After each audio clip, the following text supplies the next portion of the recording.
మధుర మీనాక్షి అమ్మవారు మనుషులు తినేవారని తెలుసా? పగలు అంతా భక్తులకి దర్శనమిచ్చే అమ్మవారు రాత్రైతే గర్భగుడి నుంచి బయటకు వచ్చి దొరికిన వారిని తినేవారంట. అక్కడ ఉన్న పాండ్యురాజులు పండితుల్ని పిలిపించి యజ్ఞములు హోమాలు చేశారు. అయినా కూడా అమ్మవారు రాత్రి సమయంలో సంచరించి మనుషుల్ని తినేవారు. దాంతో పాండ్యరాజ్యంలోని ప్రజలు రాత్రి బయట తిరగడానికి చాలా భయపడిపోయేవారు.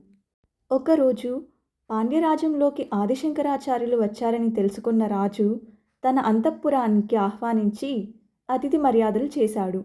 ఆ రాజు ఆదిశంకరాచార్యులతో, స్వామి, మీనాక్షి అమ్మవారు రాత్రి సమయంలో ఎవరైతే దొరికితే వాళ్ళని తినేస్తారు కాబట్టి మీరు ఈరోజు ఈ అంతఃపురంలోనే గడపండి అని చెప్తారు.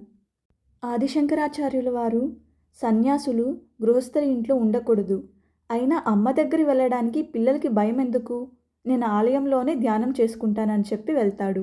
రాత్రి అవ్వడంతో గర్భగుడి నుండి బయటకు వచ్చిన మీనాక్షి అమ్మవారు ఆదిశంకరాచార్యుల వారిని చూసి తినడానికి వెళ్తుంది.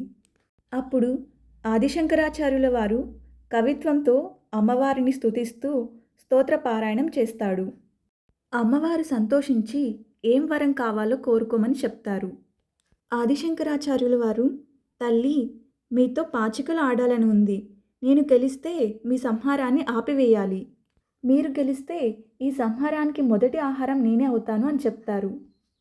అప్పుడు మీనాక్షి అమ్మవారు తన భర్త అయిన సుందరేశ్వరిని సాక్షిగా పెట్టి శంకరాచార్యుల వారితో పాచికలు ఆడుతారు. పాచికలు ఆడేసరికి తెల్లవారవుతుంది. మీనాక్షి అమ్మవారు, చూడు నాయనా, నేనే గెలిచాను అని అంటారు. అప్పుడు శంకరాచార్యుల వారు, తల్లి, మీరే గెలిచారు ఆటలో, కానీ నిజానికి నేనే గెలిచాను. అప్పుడు సుందరేశ్వర స్వామి, దేవి, ఆదిశంకరాచార్యుల వారు తన ఆట ఆడుతూ సంఖ్యాశాస్త్రంతో ఒక శ్రీచక్రం రచించి అందులో నిన్ను బంధించారు అని చెప్తాడు.